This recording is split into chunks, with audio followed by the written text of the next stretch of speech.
So hi, ನಾನು ಕೂಡ 2025 ಒಂದು ಡಿಸೈಡ್ ಮಾಡಿದ್ದೆ, ನನ್ನನ್ನು ನಾನು ಕಂಪ್ಲೀಟಾಗಿ ಚೇಂಜ್ ಮಾಡ್ಕೊಳ್ಬೇಕು ಅಂತ. ಸೊ ಅದಕ್ಕೆ ನಾನು ಮೊದಲ ಹೆಜ್ಜೆಯನ್ನು ಇಟ್ಟದ್ದು ಈ ವರ್ಷದ ಫೆಬ್ರವರಿ ತಿಂಗಳಲ್ಲಿ. From February I decided that yes, ಏನೇ ಆಗಲಿ I should transform myself. So before February ನಾನು ಹೇಗಿದೆ, ಐ ಅಪ್ಲೋಡ್ ಇಮೇಜ್. ಈ ಇಮೇಜಲ್ಲಿ ನಾನು ಏನು ಹೇಳ್ತಿದ್ದೆ ಗೊತ್ತಾ, ಈ ಒಂದು ಸ್ಟ್ರಕ್ಚರಿಗೆ ನಾನು ಬರಬೇಕು ಅಂತ ಹೇಳಿದ್ರೆ I have invested nearly 10 to 12 years. Invest ಅಂತ ಹೇಳೋದಲ್ಲ, ಬಟ್ ಸ್ಟಿಲ್ ಇನ್ನು ಸರ್ಕ್ಯಾಸ್ಟಿಕ್ ವೇ ನಾನು ಹೇಳಿದಷ್ಟೇ.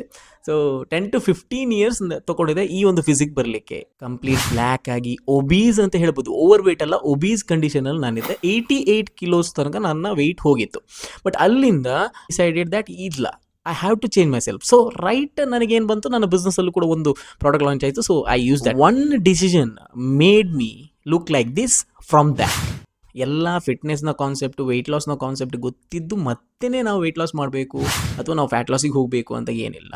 ಬಟ್ ಜಸ್ಟ್ ನಮಗೇನು ಗೊತ್ತಿದೆ ಅದನ್ನು ನಾವು ತಿಳ್ಕೊಂಡು ಅದನ್ನು ದಿನ ಅಪ್ಲೈ ಮಾಡ್ಕೊಂಡು ಹೋದರೆ, ಡೈಲಿ ಲೈಫಲ್ಲಿ ಅಪ್ಲೈ ಮಾಡ್ಕೊಂಡು ಹೋದರೆ ಸಾಕು, ನಾರ್ಮಲ್ ಫಿಸಿಕ್ಕಿಗೆ ನಾವು ಬರ್ತೀವಿ ಅನ್ನೋದಕ್ಕೆ ಪ್ರೂಫ್, ಲಿವಿಂಗ್ ಪ್ರೂಫ್ ನಾನೇ. I will be sharing some of the common terms that are used in weight loss journey.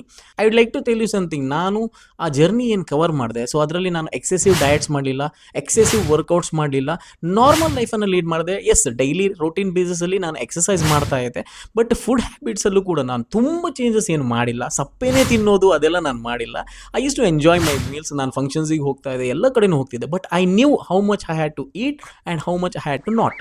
So ಈ ಒಂದು ವಿಚಾರ ನನಗೆ ಗೊತ್ತಿತ್ತು. ಸೊ ಈ ಬೇಸಿಕ್ಸ್ ಟರ್ಮ್ಸ್ಗಳನ್ನು ಇದೆಲ್ಲವನ್ನು ನಾನು ಫಿಟ್ ರಿಸೆಟ್ ಚಾನಲಲ್ಲಿ ಒಂದೊಂದಾಗಿ ರೀಲ್ಸ್ ಮೂಲಕ ನಿಮ್ಮ ಮುಂದೆನೂ ಕೂಡ ತರಲಿಕ್ಕಿದ್ದೀನಿ. So I would love to share my journey with you. Feeling very much light and I am feeling very much happy that I have transform myself from that to this. So stay tuned for more updates. So ಇನ್ನಷ್ಟು ಈ fitness ಟರ್ಮ್ಸ್ಗಳನ್ನು ಈಸಿಯಾಗಿ ನಮ್ಮ daily ಲೈಫಲ್ಲಿ ನಾವು ಹೇಗೆ ಅಳವಡಿಸ್ಕೊಳ್ಳುವಂಥದ್ದು, so ಈ ಎಲ್ಲ ವಿಚಾರಗಳನ್ನು ನಾನು ಇನ್ನು ಮುಂದಿನ ದಿನಗಳಲ್ಲಿ ಹೇಳಲಿಕ್ಕಿದ್ದೀನಿ.